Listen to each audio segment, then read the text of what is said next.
Yehezkiel pasal 4 ayat 1-17, lambang pengepungan kota Yerusalem.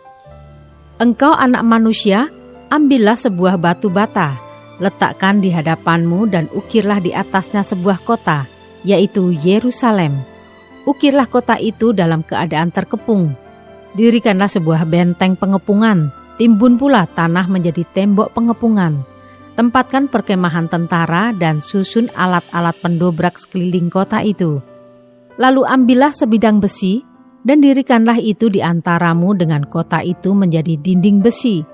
Kemudian tujukanlah wajahmu ke arah kota itu, sehingga kota itu dalam keadaan terkepung, dan engkaulah yang mengepung dia.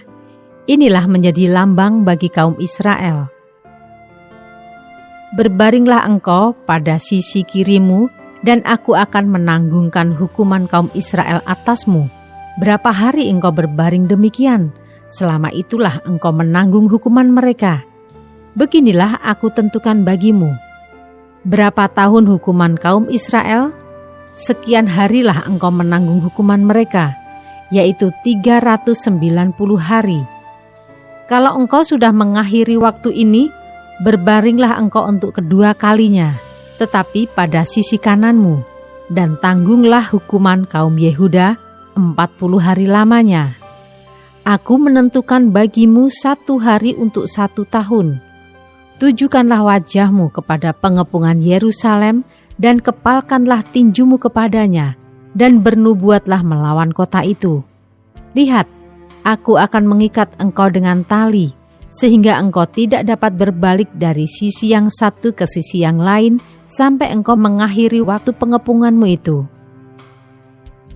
Selanjutnya, ambillah gandum, jelai, kacang merah besar, kacang merah kecil, jawan, dan sekoi, dan taruhlah dalam 1 periuk dan masaklah itu menjadi roti bagimu. Itulah makananmu selama engkau berbaring pada sisimu, yaitu 390 hari. Dan makananmu yang harus kau makan akan ditentukan timbangannya, yakni 20 shikal 1 hari. Makanlah itu pada waktu-waktu tertentu. Air minum pun bagimu akan ditentukan, 1/6 hin banyaknya.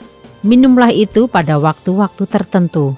Makanlah roti itu seperti roti jelai yang bundar, dan engkau harus membakarnya di atas kotoran manusia yang sudah kering di hadapan mereka. Selanjutnya Tuhan berfirman, Aku akan membuang orang Israel ke tengah-tengah bangsa-bangsa, dan demikianlah mereka akan memakan rotinya najis di sana.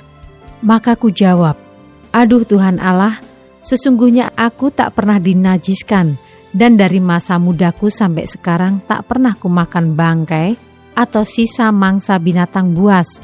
Lagi pula tak pernah masuk ke mulutku ini daging yang sudah basi. Lalu firman-Nya kepadaku, Lihat, kalau begitu aku mengizinkan engkau memakai kotoran lembu ganti kotoran manusia, dan bakarlah rotimu di atasnya.